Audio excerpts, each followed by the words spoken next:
A few moments later. পেঁয়াজ কাটতে গিয়ে দেখো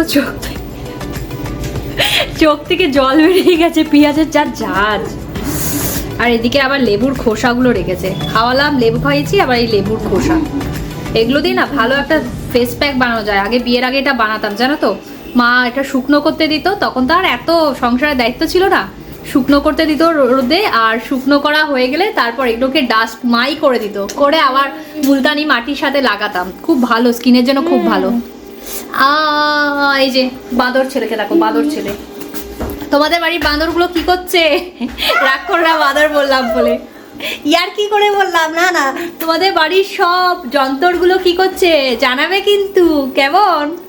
দেখো আমার বাড়িতে এখন কি উপদ্রব করছে, রবিবার দেরি করে উঠেছি আর কাজ হতে দেরি হচ্ছে, এখন যা দুষ্টামি করছে, একটা শান্ত হয়ে বসে আছে আর একটা দুষ্টামি করছে, নিচে যাচ্ছে আর এদিকে ভাত রেডি হয়ে গেছে। আর মাছটা ভাজবো বলে দেখো কড়াই গরম করতে বসিয়ে দিয়েছি, আর এইদিকে হাঁড়িতে জল গরম করতে বসিয়ে দিয়েছি স্নানের জন্য, সবাই স্নান করবে। আর সবজি তো অলরেডি কুটে রেখে দিয়েছি।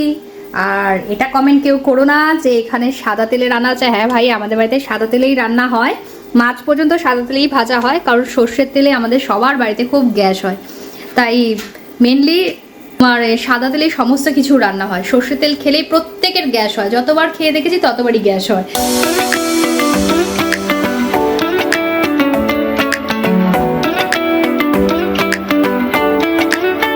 এবার মাছের ঝোলের মশলা বানাচ্ছি, খুব সিম্পল একটা মশলা বানাবো। দেখো টমেটো, অল্প কিছু আদার কুচি, দুটো কাঁচা লঙ্কা দিয়েছি, বেশি ঝাল নেব না কারণ বাচ্চারা আছে, মিক্সিং গ্রাইন্ডারই পেস্ট করব, সবটা দিয়ে দিলাম।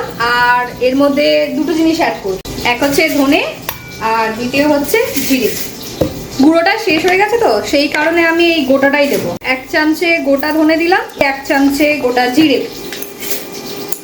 এটা আমার ফর্মুলা বুঝলে, যখন দেখি গুঁড়োটা শেষ হয়ে গেছে তখন এইটাই একদম শর্টকাট মেরে দিই, তাতে জিরে আর ধনের তো স্মেলটা তো থাকবে, আর জ্যান্ত মাছের ঝোলে তো জিরে আর ধনেটা থাকলে বেশি ভালো লাগে, তাই না? জিরে গুঁড়ো নেই নো প্রবলেম, ধনে গুঁড়ো নেই নো প্রবলেম, ওটা দিয়ে দাও, হয়ে যাবে পেস্ট, হবেও টেস্ট।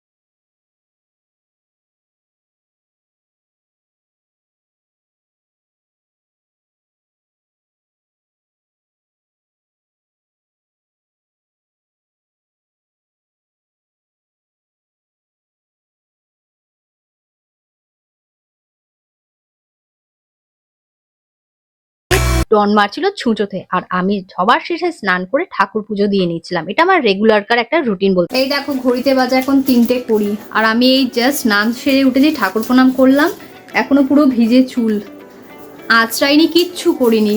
যেদিনকে সকাল সকাল স্নান করিনি সেদিনকে ভালো হয়, আর যেদিনকে এই 3টের পর স্নান করতে যাই আর মানে স্নান করতে ইচ্ছা করে না, আর রবিবার দিনটা যেন বেশি কাজ পড়ে যায়, এটা সেটা হ্যাডা ক্যাটা করতে করতে অনেক বেলা হয়ে যায়। তার মধ্যে আজকে মাছ যেহেতু এনেছিলাম, পুচকুগুলো মাছ ছাড়িয়ে খেতে পারে না, সেগুলো করলাম, ওই জন্য আরও বেশি দেরি হয়ে গেল। এত চুল উঠছে, মানে চুল উঠছে, মানে গাদা গুচ্ছে চুল উঠছে, বলার নয়, মানে আঁচড়াতেও লাগছে না, হাতে চলে আসছে এরকম।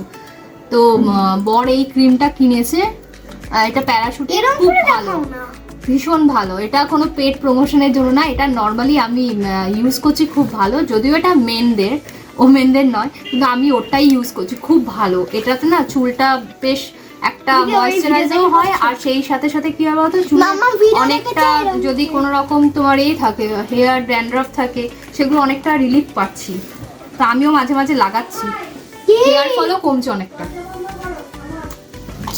এই যে মামা ভিডিও দেখাতে যায়, আমরা ভিডিও করি তখন আমাদের এসব দেখায় না, নন স্টিকি, কিন্তু এটা খুব তেলতেলা হয় না। হ্যাঁ হ্যাঁ করছি,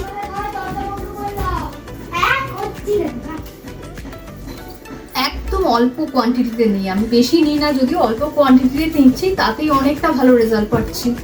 তোমরা চাইলে কিন্তু এই প্যারাশুটের এটা অনলাইনে কিনেছিল, অনলাইনে দেখবি কিনে নিতে পারো, খুব একটা বেশি দামও নয়, ইউজ করতে পারো।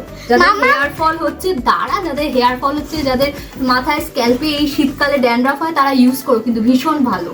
মাম্মা ভিডিও দেখে যে আমরা ভিডিও করার সময় যে আমরা এগুলো দেখাই না, তাই মা ওগুলো দেখে শিখেছে আর এগুলো দেখাচ্ছে। পুরো একটা গ্লো চলে আসছে, তোমরা দেখতে পাচ্ছ চুলে একটা গ্লো চলে এসছে।